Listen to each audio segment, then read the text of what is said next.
Bireka manza nsakuzeho kuko igihe namaze ndasakuza ni kirekire. Uzi igihe namaze njya kwa papa bati hoshi nahibuka ko mama turagatsindwa nagera mu mudugudu bati dore wa mugore usenyera abantu mana we mbega icyagira n'igisebo. Yesu ashimwe. Barasebye nasebeye mu mudugudu wa Nyabisindukira Buruzi mana narahasebeye nkazerera isi yandambirwa nkagaruka ku musozi nkongera nkaseba nkagagenda mfite umwana nkagaruka mfite inda umva kumwaragurika nkagenda nshukije nkagaruka ntwite nkagenda nshoreye nkagaruka mbese Imana ariko hashimwe Yesu. Abana batanu badahuje basi bafite base bangahe batanu hanyuma wa munyamakuru etangira utara amakuru ugiye kuyaguha neza ariko ngiye kuvuga ijambo ry'Imana. Wabumvishe abana batanu wabumvise wavuze cyane ngo amena. Abana bangahe harimo abanyagatare harimo abarukomo harimo ab'ikiramuruzi yewe harimo n'ab'ikigali harimo n'ab'igitaro ahubetse amen amen. Amajyepfo amajyaruguru asoza n'uburengerazuba ashimwe gira umunyu kuri Noheli nayo nesaramye mu murima w'abandi nagira isabune yo gufurira abana nkakumakura abana nabwo muzajya kuzerera kuri Noheli nzabica ariko Yesu aravuga ngo baho nkakora amasengesho y'irindwi nkasoza nkajya kwiba nkayasoza nkajya gusambana nkarara.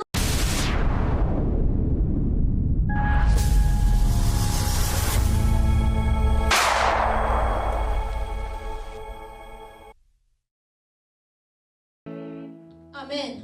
Amen. Iri ni itangiriro ry'umunezero wanjye ani umutwaro wankuwe ku mugongo ndashima umusaraba ndashima yamba nziza ariko cyane cyane haleluya ndashima umwami Yesu ndashima we ndashima umusaraba wawe Yesu we ndashima yamba nziza ariko we ariko cyane cyane haleluya ndashima umwami Yesu ndashima we ndashima umusaraba wawe Yesu yamba nziza ariko we ariko cyane cyane haleluya ndashima umwami Yesu. Wahumetse amena wavuze cyane haleluya Mana ishimwe. Iri ni itangiriro ry'umunezero wanjye aha niho umutwaro wanguriwe ku mugongo haleluya. Mbese wowe nta tangiriro ufite niba udafite itangiriro iherezo riri hehe? Yesu nashimwe cyane amen haleluya wavuze cyane ngo amena.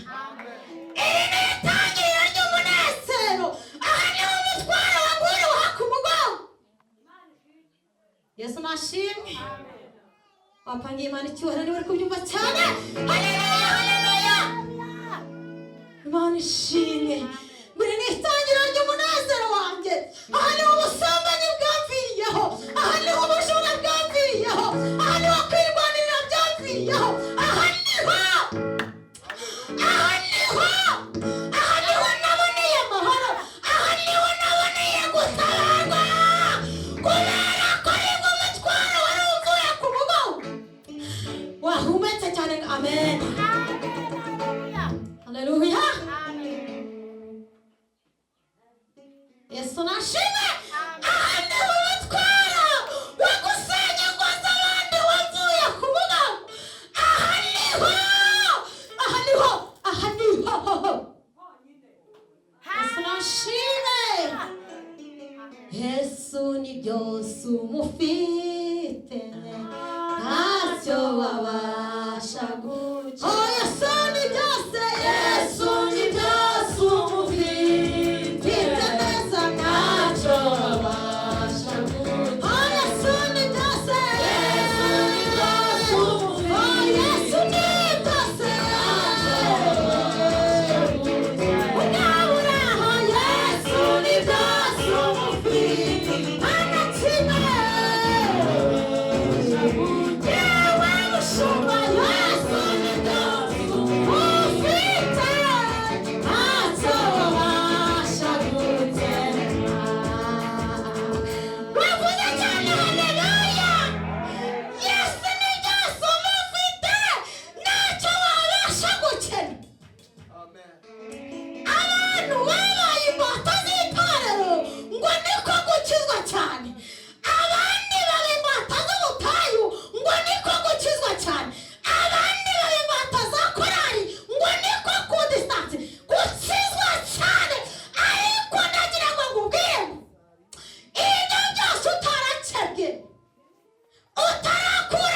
Haleluya.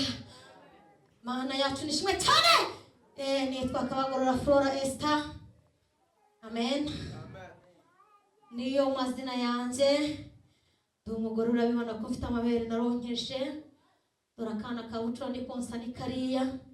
Urabona ko kaba kansigaye kamfatiye umwanya. Yesu ashimwe.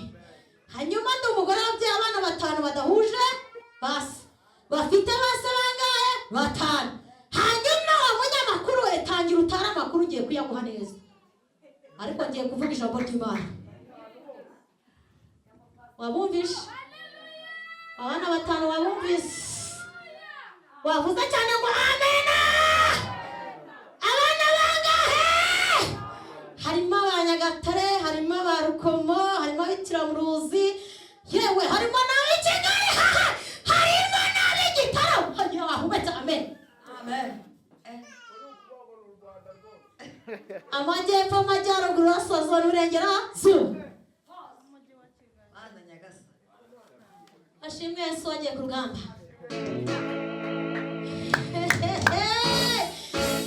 Bampaye kwigisha ijambo, ntabwo ari ubuhamya bampaye. Ubuhamya bwanjye n'ubushaka ujya ujya kuri YouTube uzajya ububonaho. Burahari bwinshi. Ujya ujyaho uzajya ubona umugore w'abana bangahe? 5.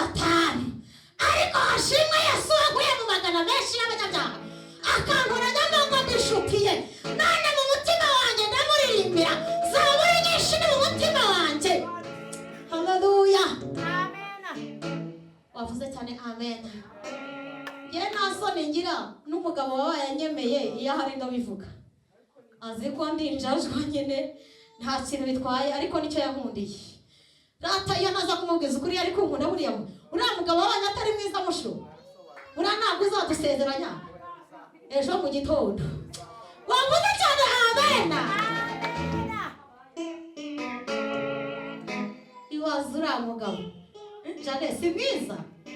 Uriya mugabo ni mwiza ntabwo mwiriye. Ntabwo tuberanye. Ariko Yesu yaravuze ngo icara hano. Nguhaye nanjye aho wegama. Dore igihe wazengurukiye ubutayu kirahagije. Imana yari imaze kubona ko nzengurutse. Nzabyara abana 7 kandi naratangira urugendo rwo gusenga. Aravuga ngo igihe wazengurukiye kirahagije. Ariko none bawicaye hano. Wavuze cyane amen. Ariko rata ubu muri mwebwe ntawe uri muri guhura n'urugamba nk'urwo nahuye narwo. Ushatse wanyegera nkapira inama. Rata ushatse wanyegera nkakugira inama utarabwiza 5. Kandi niba waranabarengeje uhumura ijuru riri hafi, ijuru riratabara. Kandi Imana itabara bitandukanye nk'uko abantu batandukana. Abantu baratubeshya. Gusa ubanze wizere iki gitabo cy'ijambo ry'Imana. Mushumba iki gitabo Yesu yanyigishije kugisoma. Ubundi umusirimu nta kindi kintu ujya nsoma. Soma ijambo ry'Imana gusa. Hashimwe Yesu. Amen. Hanyuma ndashimira Imana ko yampaye n'agatelefoni. Ndabyo ndabishimira Imana. Imana yaravuze kwa 5 ngo tujye kwakira igitangaza. Cyene nahita nakira agatelefoni. Rero ndashima.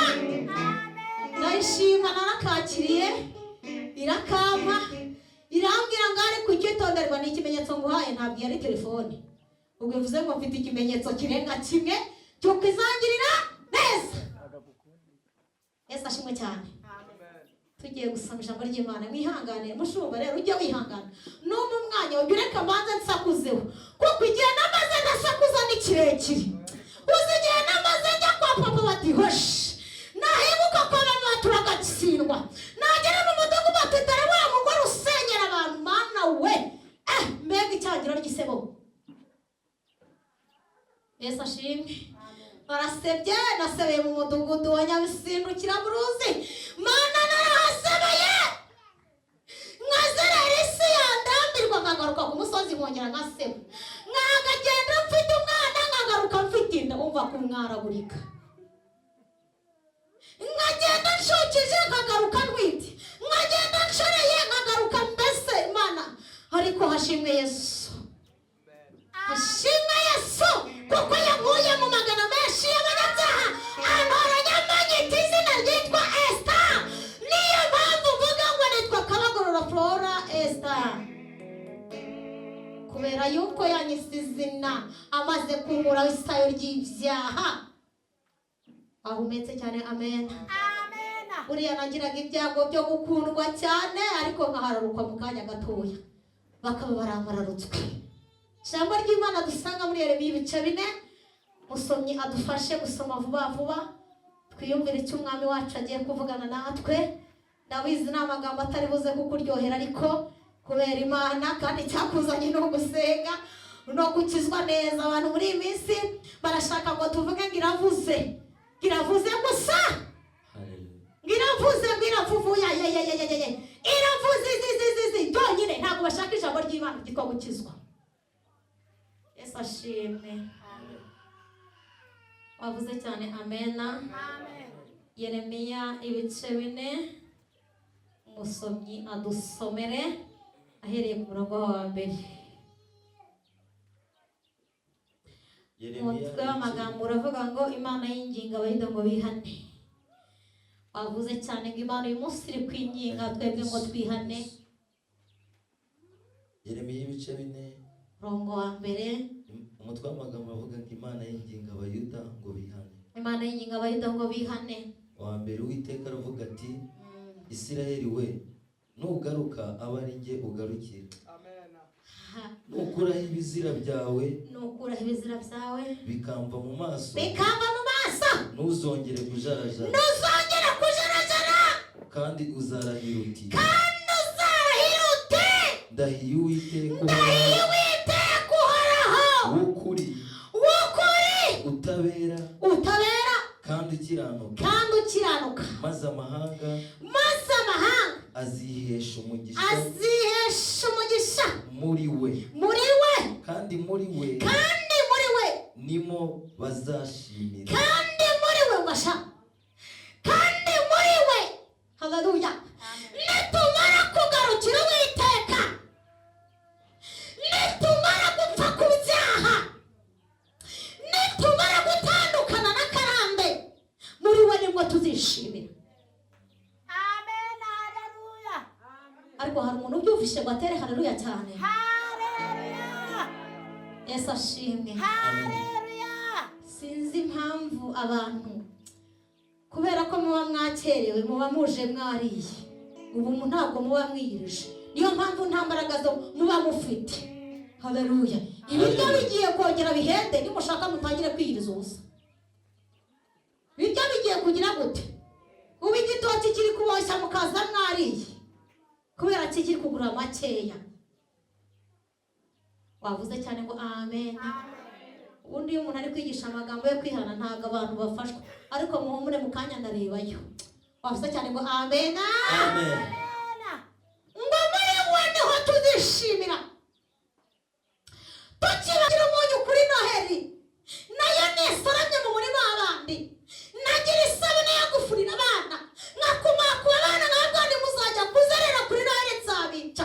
Ariko Yesu aravuga ngo baho nkakora amasengesho y'irindwi nkasoza nkajya kwiba, nkayasoza nkajya gusambana nkarara n'umugabo utari uwanjye. Wavuze cyane ngo amena. Haleluya. Nta muntu ufite igikomere nk'icyanjye ngo abere Imana icyubahiro kuko nawe hari aho iri kugendemo kurarata. Yesu nashimwe cyane. Kimwe njya kwiba ngasanga nyibona agiye kwiba yicaye mu rugo, nshyira isuka hasi ariko mugeze imbere ndavuga ni suko sizi isuka hagize uwibaje nacecuro gute. Ndamubwira ariko bura nuko ureba nari mvuye kukwiba umwumbati. Araseka cyane n'umugabo muremure we kuba nyihumeka yabigizemo uruhare.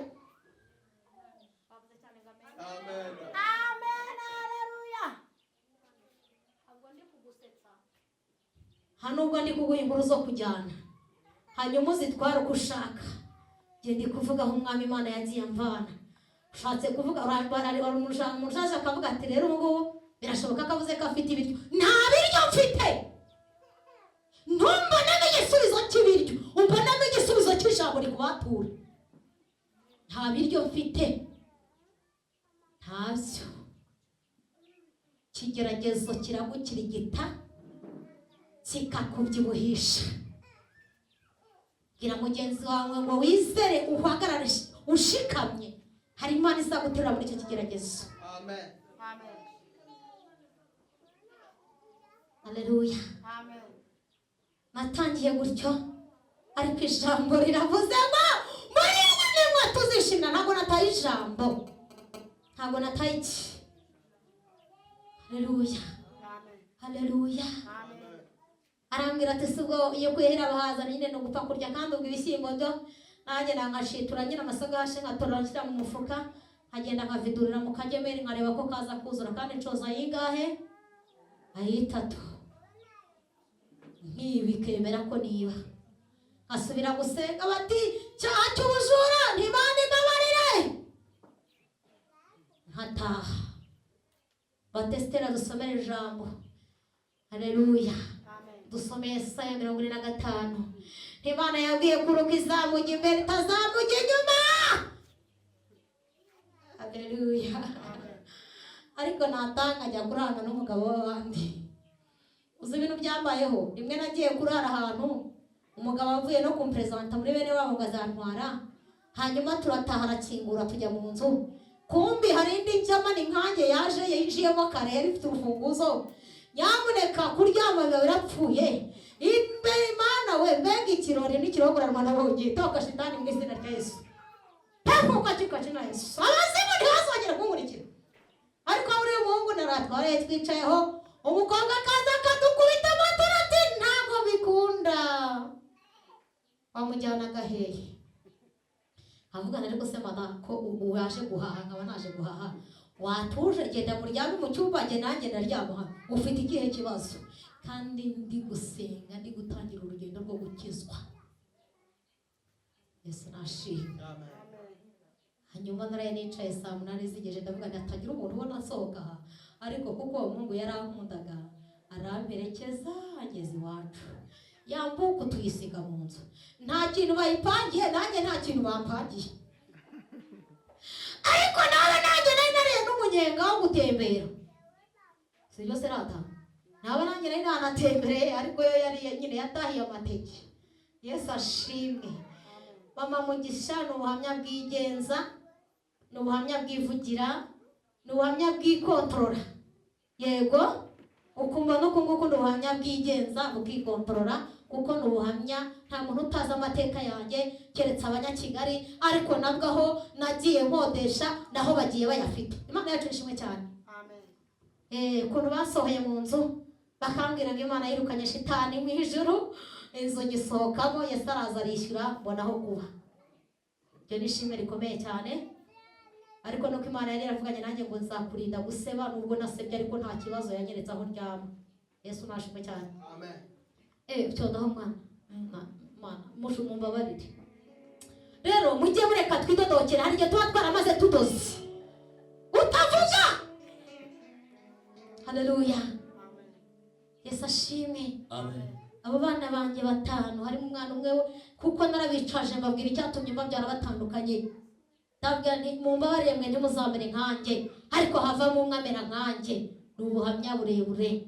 Amera nkanjye, amaze kubyara 2 abyara nkanjye, ariko harimo n'undi umwe nereye imbuto. Ni umukozi w'Imana kuri paruwasi ya Nende ADPR, ni umuririmbyi muri korali, ni umuhanuzi w'Imana, bamwita Mugisha Daniel Berion.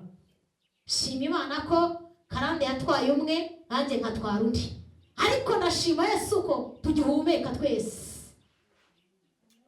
Zarira ryana we, zarira ryana kamerama, ariko ujye ukiramo n'ibyo udashyiramo. Inzara igira ite? Shaka kubona umuntu abyibushye ukavuga ngo yahaze kandi arenda gupfa. Haleluya. Wafashe umushishi ugaheka ikigeragezo cyawe neza ko Umwami Imana azagutabara. Cyonderaho mwana. 3. Ibyo nibyo Uwiteka abwira abantu. Ibyo nibyo Uwiteka abwira abantu b'uyu munsi turahangaha. B'Ubuyuda. B'Ubuyuda. N'ab'i Yerusalemu. N'abawaruraza. Ati. Ni murimo imishike yanyu. Ni murimo imishike yanyu. Kandi ntimukabibe mu mahwa. Kandi ntitukabibe mu mahwa. Kandi. Aha. Wavuze cyane amena. Amena. Aravuze ngo niturime imishike yacu. Kandi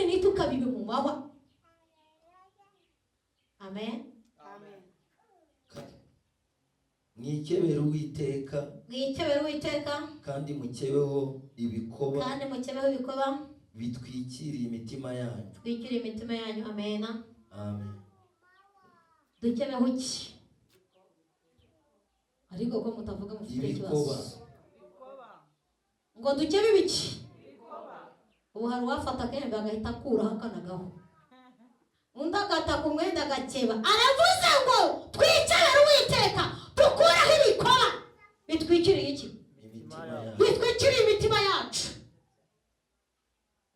Yego, gusenga ni umugenzo, kwihana nibyo genzi. Reka nkubwire jyewe kugira ngo namaramaje bingoye, ariko ndashima Imana ko namaramaje. Ubwo nabonye ibintu bikomeye, nzasenga nabanga Imana nk'umugabo. Biramumva umugabo baramusengera mwana. Wabyumvise ufiyemera uri hano we? Umugabo baramusengera mukobwa. Cyore mujye mwirwa muteretse amaso ngo abagabo bazizana. Umugabo baramusengera. Umugabo arapfukama ukavuga uti ndashaka umugabo kandi umeze gutya. Ndamushaka. Ukajya gusenga iti ndamuguhaye utayumva Yesu we ndashaka uwo nahamagaye. Ukongera ukagenda ikavuga uti noneho nguhaye ibimenyetso. Naha azaza amezi ate, azaba asate, azaba areshya ate. Haleluya. Imana ikakubwira ati ndirahiriye azaba ari muremure cyangwa azaba ari mugufi. Azaza aciye make yitwaje matabaro, niko King James yavuze. Ariko mu mwuka w'Imana aratubwira ngo azaza yitwaje ijambo ry'Imana. Akakubwira ngo azaza ari umuhanuzi. Akakubwira ngo azaba arimo amavuta.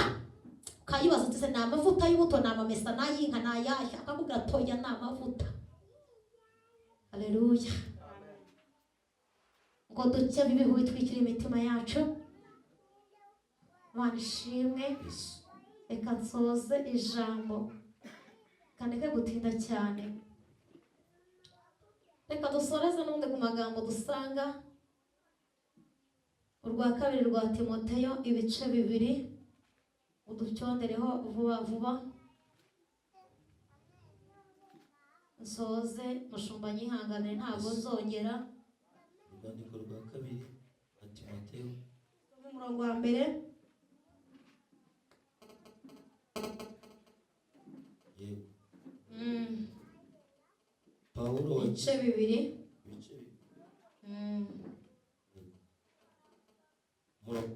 Yego.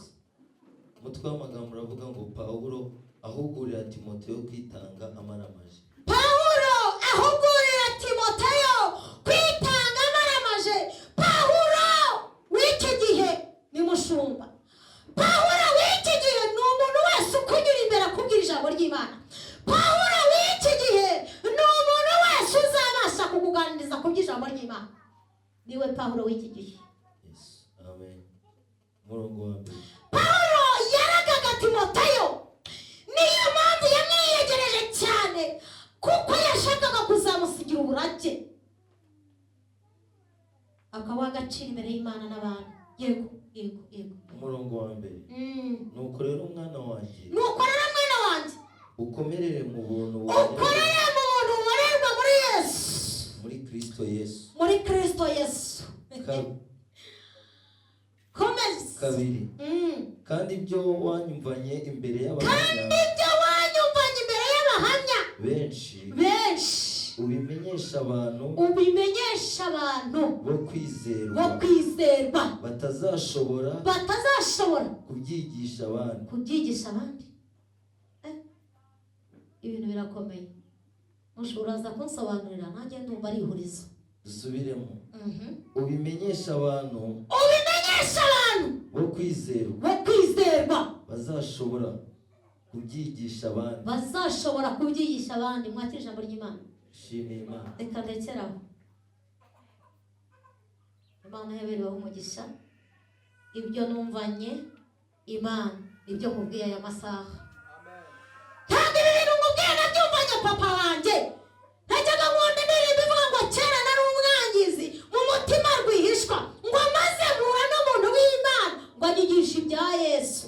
Ibyo maze kubyumva nsindwa n'urubanza urwo. Nsaba Yesu imbabazi izi byaha nakoze kuva aho navukiye, hanyuma arandokora. bavuze cyane amena. Amena. Uri data wa twese, uri umutunzi w'imbabazi nyinshi, uri ubwugamo bw'umugaro, uri isambu itarumba,